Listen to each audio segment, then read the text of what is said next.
খাদ্য, তেল, এটা মানে টোটাল অর্থনৈতিক নিষেধাজ্ঞা দিচ্ছে ভারত।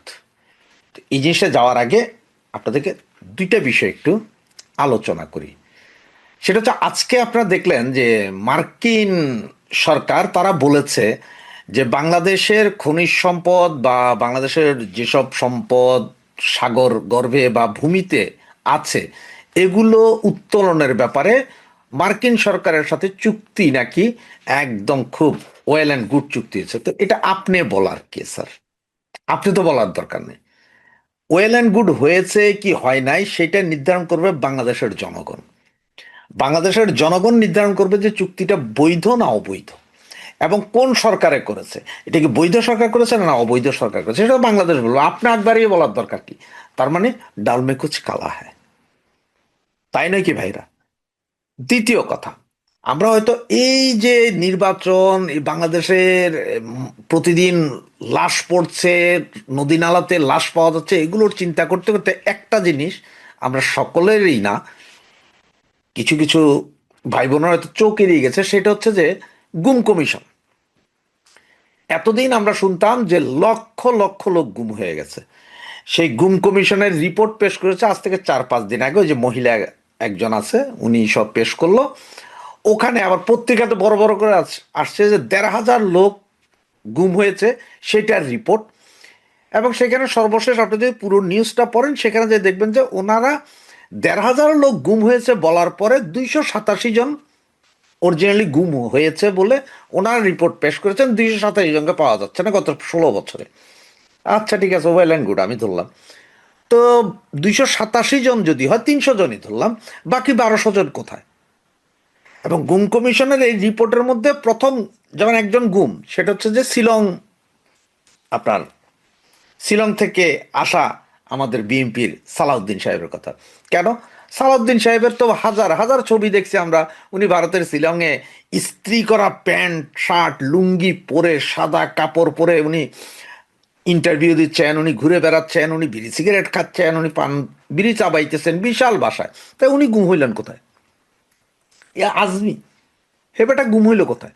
এখন ওনারা বলতে 287 জনের বাইরে যে 1,500 জন গুম হয়েছিল বলে বলেছিলাম, এরা সব ফেরত আসছে। বাকিরা 287 জন মিসিং।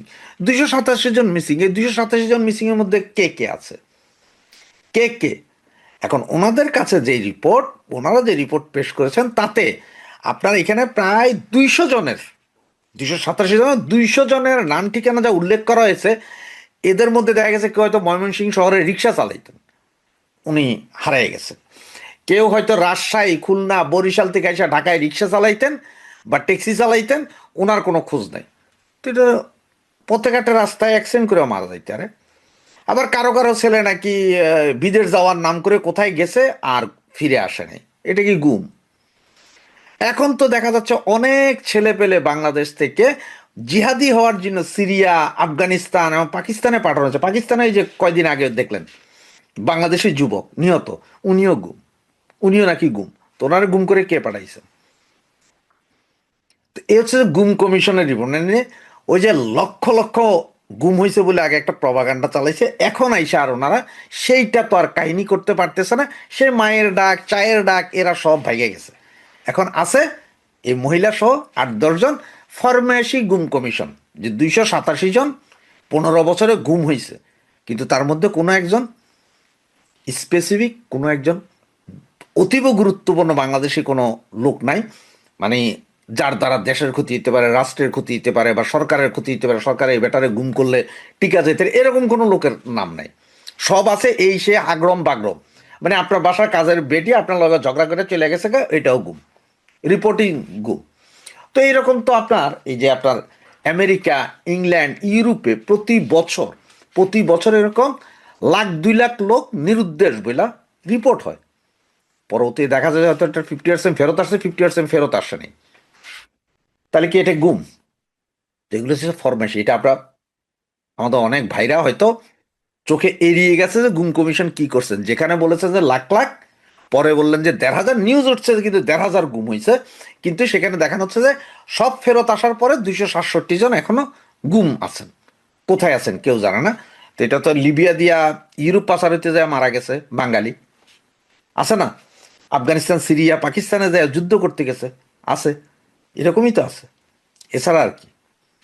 এখন চলেন আসি যে ভারত খাদ্য এবং তেল সব কিছু বন্ধ করবে বলে এটা শোনা যাচ্ছে। আমি আসলে আপনাকে 100% গ্যারেন্টি দিতে পারবো না যে এটাই হচ্ছে, তবে শোনা যাচ্ছে সেটা হচ্ছে যে ভারত তো বৃহৎ দেশ, তো এরা যে কোনো সিদ্ধান্ত নেওয়ার আগে সমস্ত স্টেট যা আছে, যেমন কলকাতা, দিল্লি, চেন্নাই, আরও যা আছে, এদের মনে হয় 52টা না 53টা স্টেট আছে, এরকম কিছু একটা, বা আরও কমও হইতে পারে, সরি আমি জানি না এই বিষয়টা। এনারা সবাই ওই অঞ্চলের যারা আছে মুখ্যমন্ত্রী বা সংসদ সদস্য বা এমপি, যে যেই দলের হোক, সবাই মিলে সমন্বিত সিদ্ধান্ত নেয় রাষ্ট্রের যে কোনো বিষয়ে। যেমন শেখ হাসিনা যখন ভারতে গেলেন, ওনাকে সসম্মানে রাষ্ট্রীয় মর্যাদা রাখা হবে, এটা সর্বদলীয় ঐক্য, সর্বদলীয় সিগনেচার হয়েছিল। সারা ভারতের যত দল আছে, যত এমপি আছে, যত নেতা আছে, সবাই বলছে ওকে, ওনাকে রাখতে হবে। যেমন সেইখানে মুসলমানদের সবচেয়ে বড় নেতা ভারতের ওআইসি, যার নেতৃত্বে 35 কোটি মুসলমান, যার কথা শুনে উনি নিজেও বলছেন যে আপনারা শেখ হাসিনাকে সসম্মানে রাখতে হবে। তো সেইভাবেই এখন নাকি খাদ্য, মানে আমাদের উপর টোটাল অর্থনৈতিক নিষেধাজ্ঞা দেওয়ার একটা পরিকল্পনা চলছে, যেটাতে ম্যাক্সিমামগুলো হয়ে গেছে, কিন্তু সাউথ ব্লকের চিঠিগুলো এখনো আইসা পৌঁছায় না। আর আপনারা জানেন যে এত বড় একটা দেশ যে ওদের এক স্টেট থেকে আরেক স্টেটে যাইতে 3 থেকে 4 ঘন্টা লাগে শুধুমাত্র বিমানে। আমরা যারা বিদেশ থেকে, বিভিন্ন দেশ থেকে আমরা যখন বাংলাদেশে ঢুকি, আপনারা দেখছেন শুধু ইন্ডিয়ার উপরে 2.5 থেকে 3 ঘন্টা বিমান চালাইতে হয়, তাহলে এটা কত বড় দেশ। এখন কলিকাতা বাংলাদেশের সাথে, বা 7টা রাজ্য যে 7 সিস্টার, ওরা আমাদের সাথে, ওরা হয়তো আমাদের প্রবলেমগুলো জানে, কি হচ্ছে না হচ্ছে এগুলো ওরা খবর রাখে। বাকি অন্যান্য ডিস্ট্রিক্টের লোকজন এটার খবরই রাখে না যে কি হচ্ছে বা কোথায় কি চলছে না চলছে, এটা খবরও রাখে না। যেমন আপনারা দেখেন, আমরা যারা ঢাকায় থাকি, ঢাকা আলাদা, সেন্ট মার্টিনে কি চলে কিন্তু এটা খুব একটা খবর রাখে না, বা কক্সবাজারে কি চলছে, বা চিটাঙে যারা থাকে তারা ঢাকার কোথায় কি চলছে, রাজশাহীতে কি চলছে, খুলনায় কি চলছে, এগুলো খবর রাখে না। আমরা এক ডিস্ট্রিক্টে খবর রাখি না, এরপরও রাখি। আর ভারত তো এত বড় এক দেশ, এত হাজার টিভি চ্যানেল, এখানে কে কার খবর রাখে? তারা অনেকেই জানে না যে বাংলাদেশ আসলে কি চলছে বা কি হচ্ছে। সুতরাং ভারত সরকার সব স্টেটকে নাকি চিঠি দিয়া জানাইছে যে ওদেরকে বুঝাইছে যে কি কি হইতে যাচ্ছে, বাংলাদেশ কি কি ক্ষতি করতেছে এগুলো নিয়ে। সুতরাং আমাদের উপর একটা অর্থনৈতিক নিষেধাজ্ঞা, মানে আমাদের খাদ্য, পোশাক, তারপর তেল, চাল, ডাল, সব কিছুর উপর একটা নিষেধাজ্ঞা, যে এগুলো কোনো এক্সপোর্ট আর হবে না, মানে ভারত থেকে কোনো কিছু এক্সপোর্ট বাংলাদেশে করবে না। হ্যাঁ, বাংলাদেশ কিনতে পারে বাইরে থেকে, কোনো সমস্যা নাই। যেমন এই যে গ্যাস, সিলিন্ডার গ্যাস, যেটা আমরা $10 কিনতাম আগে কাতার, কুয়েত এগুলো থেকে, সেটা এখন $14 আমেরিকান কোম্পানি থেকে কিনতে, পিটার হাসের কোম্পানি থেকে। সেভাবে কিনবে, অর্থনীতি কী হলো না হলে সেটা জানার বিষয় না। তো সাউথ ব্লকের সিগনেচারের জন্য নাকি ওয়েট করতেছে। আর এটা হচ্ছে কখন? যখন এই যে মুস্তাফিজকে নিয়ে যেই খেলাটা বাংলাদেশ শুরু করেছে, এই খেলাটার পরে যখন বলে যে আইপিএল এর সম্প্রচারের উপরে নিষেধাজ্ঞা চালাবে, আইসিসিতে যাবে না খেলতে, এগুলো সব কিছু মিলে ভারতে এবার আস্তে আস্তে সিস্টেমে পাইছে। মানে এখানে আমার যেটা মনে হয় সেটা হচ্ছে যে ভারত হয়তো ইন্টেনশনালি এই মুস্তাফিজকে বের করে দিছে, এমনও তো হইতে পারে। আপনারা ভাবেন না কেন এটা? একটু ওইদিকে ভাবি আমরা, যে তোমাদেরকে এমনভাবে করবো যে আমরা মুস্তাফিজের বের করে দিব, তোমরা আইপিএল নিষিদ্ধ করবা। আইপিএল নিষিদ্ধ করে এরপরে বলো যে আইসিসিতে বিশ্বকাপে টি-20 ম্যাচে আমরা ভারতে খেলবো না, আমরা বাইরে খেলবো। চান্স পাবে, ওকে, তোমরা খেলবা না, খেলো না, তোমাদের পয়েন্ট কাটা যাবে, পয়সা কাটা যাবে, আর ওই পয়সার ম্যাক্সিমাম পাইব কে? ভারত।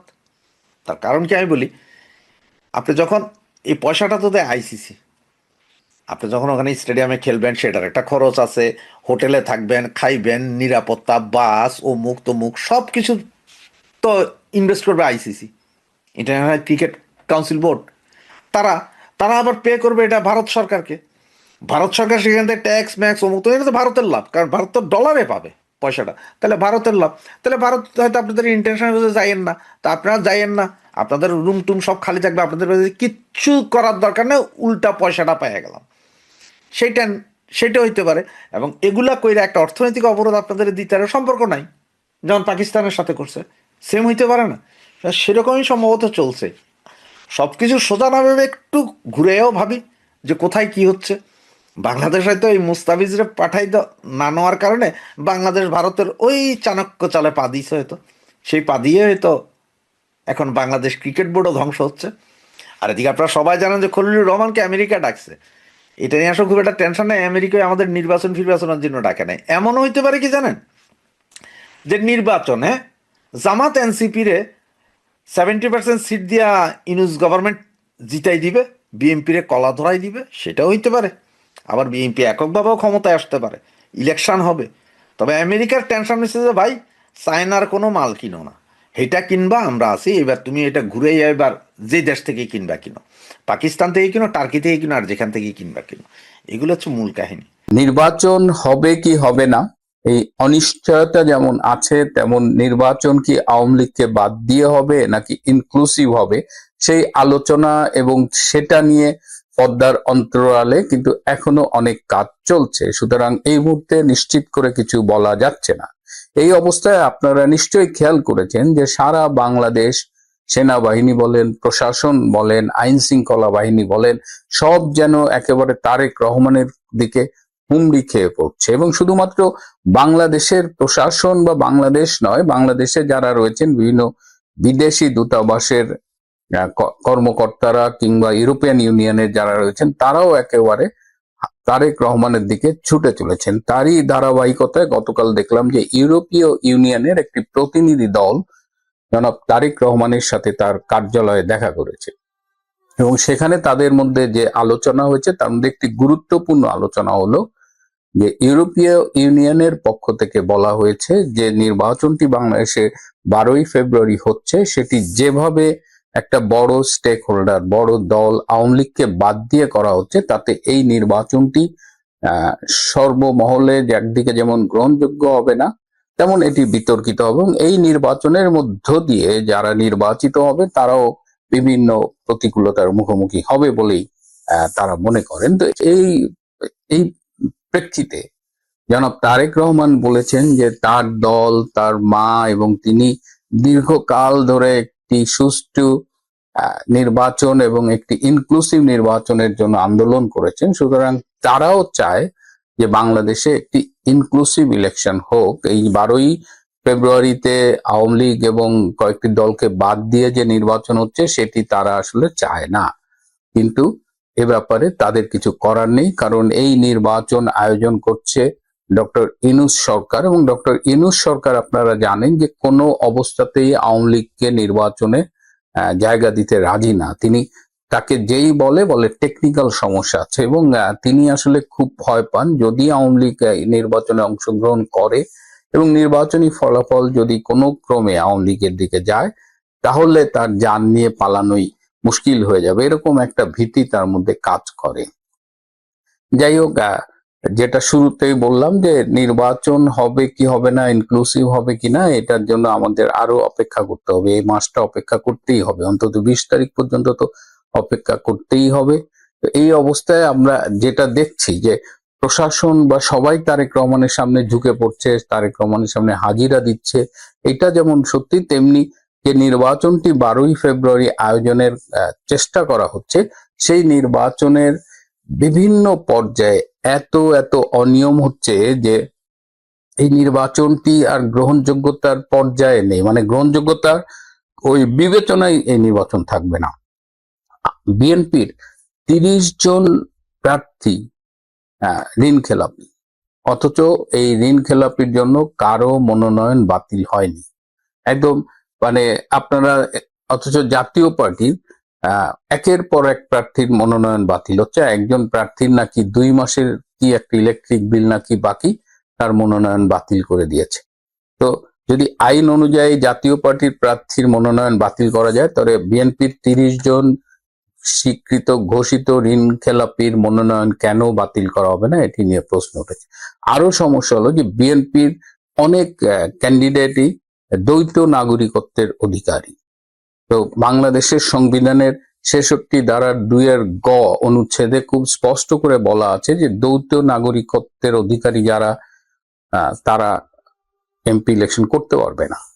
তো এখন এই যে যারা দ্বৈত নাগরিকত্ব, ইভেন এই যে ধরেন ইউকে বিএনপির সদ্য প্রাক্তন সভাপতি মিস্টার মালেক, তাকে সবাই চেনেন। এই মিস্টার মালেক এখনো ব্রিটিশ নাগরিক। তিনি সিলেট 3 আসন থেকে নমিনেশন পেয়েছেন বিএনপির, এবং যারা বিএনপির দ্বৈত নাগরিকত্বের অধিকারী, এরা কেউ কেউ বলতেছেন যে তার আইনজীবীর প্যাডে লেখাচ্ছে যে তার নাগরিকত্ব বাতিল প্রক্রিয়াধীন। কিন্তু আমাদের সংবিধান যদি আমরা মানি তাহলে এই সুযোগ নাই। একদম মানে বিদেশি নাগরিকত্ব ত্যাগ করতে হবে এবং সেই ত্যাগ করার একটা অফিসিয়াল ডকুমেন্ট নির্বাচন কমিশনে জমা দিতে হবে। কিন্তু ব্রিটিশ সিস্টেমে নাগরিকত্ব সারেন্ডার করা এবং ফাইনালি স্বরাষ্ট্র মন্ত্রণালয় থেকে চিঠি পাওয়া, এটা কিন্তু সময় সাপেক্ষ। কেউ কেউ বলেন যে 12 থেকে 13 মাস পর্যন্ত সময় লাগে। তো সেই দীর্ঘ সময় সাপেক্ষ এখন মিস্টার মালিকের মতো যারা আছেন একাধিক দেশের নাগরিক, তারা কিভাবে নির্বাচন করবেন? এটা তো সম্পূর্ণ আইনের বরখেলাপ।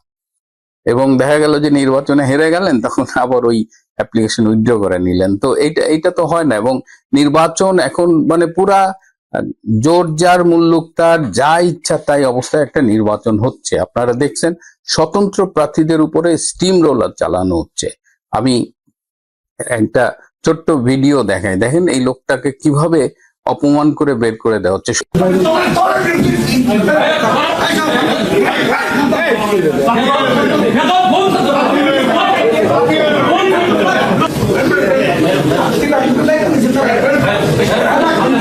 শুধু এইটা না, আমার সাথে বেশ কিছু স্বতন্ত্র প্রার্থীর যোগাযোগ হয়েছে, তারাই আমার সাথে যোগাযোগ করেছেন। তো সবাই, আমি আগেও বলেছি যে সবাই নানা রকমের হয়রানির শিকার, এবং দিনের শেষে প্রায় অধিকাংশেরই মনোনয়ন বাতিল করা হয়েছে। শুধুমাত্র দলের বিদ্রোহী প্রার্থীরা যদি স্বতন্ত্র ক্যান্ডিডেট হয়, সেক্ষেত্রে দেখা গেছে যে নির্বাচন কমিশন তাদেরটা আপাতত গ্রহণ করেছে। তো বিএনপি একদম মানে ফ্রি স্টাইলে নির্বাচনী মাঠে আছে আর কি, তাদের যা ইচ্ছা তাই হচ্ছে। এবার এদিকে তারেক রহমানের সাথে আমাদের কিছু কমিউনিস্টও দেখা করেছেন। তাদের একটা জোট আছে, গণতান্ত্রিক জোট। সেই জোটের পক্ষ থেকে কমরেড মুজাহিদুল ইসলাম সেলিমের নেতৃত্বে সেখানে আমাদের ডক্টর মুস্তাক হোসেন ভাইও আছেন, তারা দেখা করেছেন। এবং তাদের যে বডি ল্যাঙ্গুয়েজ দেখলাম তাতে তো মানে বেশ, কারণ এই মানুষগুলো তো আমাদের ছাত্র জীবন থেকে দেখে আসা, হ্যাঁ, তারা একজন মানে খুবই ডিভোটেড কমিউনিস্ট ছিল। তো তারা তারেক রহমানের সামনে যেভাবে হাত কাচুমাচু করে দাঁড়িয়েছিলেন, যদিও আমি শুনেছি তারা আলাপ করেছেন, তারা তারেক রহমানকে অনুরোধ করেছেন দেশটাকে ধ্বংসের হাত থেকে রক্ষা করবার জন্য। এটা নিয়ে আমি কোনো কমেন্টস করতে চাই না। কিন্তু আবার ইউরোপিয়ান এক্সটার্নাল অ্যাকশন সার্ভিসের আবার একটা আঞ্চলিক পরিচালক, তিনি আবার জামাতের আমিরের সাথে দেখা করেছেন আজকে, এবং সেখানে তারপরে একটি সংবাদ সম্মেলনে জামাতের নায়েবে আমির ডক্টর আবু তাহের, তিনি সংবাদ সম্মেলনে কথা বলেছেন। এবং তিনি এই যে বলেছেন যে গত 2-1 সপ্তাহ ধরে প্রশাসন, সেনাবাহিনী, আইন শৃঙ্খলা বাহিনী যেভাবে একটা দলের দিকে ঝুঁকে পড়ছে, তাতে আগামী নির্বাচন ফ্রি ফেয়ার হবে কিনা এটা নিয়ে জামাতের পক্ষ থেকে কনসার্ন রেইজ করা হয়েছে। এবং জামাত বলছে যে এইভাবে তারা এইভাবে নির্বাচনটা হোক জানা, তারা চায় একটা সুষ্ঠু নির্বাচন হোক। এবং সবাই কিন্তু এখন একটা কথা বলছে, জামাতও বলছে যে দেশটাকে ধ্বংসের হাত থেকে রক্ষা করার জন্য একটা ফ্রি ফেয়ার ইলেকশন করতে হবে।